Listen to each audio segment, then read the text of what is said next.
आपल्या आयुष्यात आलेल्या अडचणी या आपल्यासाठी संधी कशा घेऊन येतात हे समजून सांगणारे एक उदाहरण, अगदी सिंपल उदाहरण मी तुम्हाला देते. तुम्हाला ते चटकन समजून जाईल बरं का. तर एक बस चालली आहे बरं का, बार्शीवरून सोलापूर असं समजा. आणि ती बस एकदम खचाखच भरली आहे. काही जण उभारलेत, काही जण बसलेत, काही जण एका सीटवर 3-3 जण बसलेत, अडचणीत बसलेत. आणि ती बस काही अंतरावर गेल्यानंतर बंद पडली.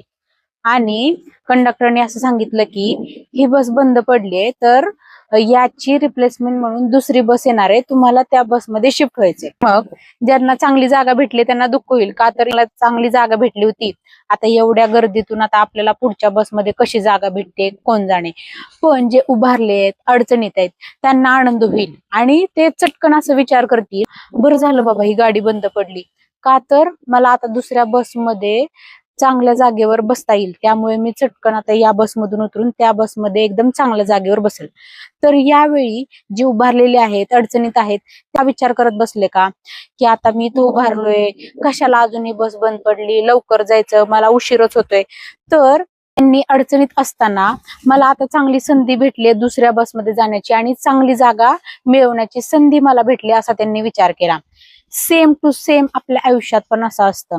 आपल्या आयुष्यात प्रचंड त्रास चालू असतो, दुःख चालू असतं आणि त्याच क्षणी आपल्या आयुष्यात एखादी उत्तम संधी चालून आलेली असते.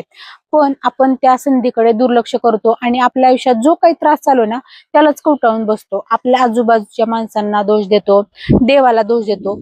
पण मी तुम्हाला गॅरंटी देऊन सांगते बरं का, ज्या पण वेळी आपल्या आयुष्यात काहीतरी अडचण, दुःख, संकट आलेलं असतं ना, त्याच्यासोबत आपलं आयुष्य उत्तम करणारी संधी आपल्या आयुष्यात 100% आलेलीच असते.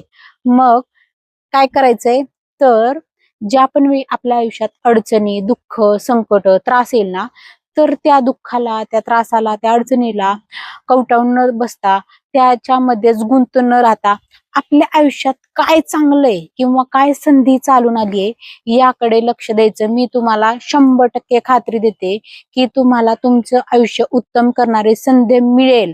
आणि त्या संधीवर तुम्ही लक्ष केंद्रित केलं ना, तुमच्या आयुष्यातील अडचण, दुःख, टेन्शन, त्रास जे काय असेल ना, ते कधी तुमच्या आयुष्यातून निघून गेलं हे तुमचं तुम्हाला पण समजणार नाही. त्याच्यामुळे तुमच्या आयुष्यात अडचणी, दुःख, संकट, त्रास आलेला असेल ना, तर स्वतःला कमनशिबी समजू नका, देवाला दोष देऊ नका.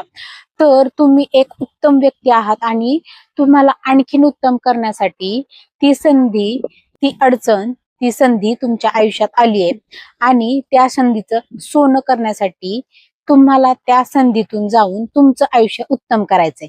तर तुमच्या आयुष्यातील अडचण, दुःख, टेन्शन, त्रासाला जर तुम्ही धरून बसलेले असाल ना, तर त्या संधीला स्वीकारा आणि तुमचं आयुष्य उत्तम करा. थँक्यू.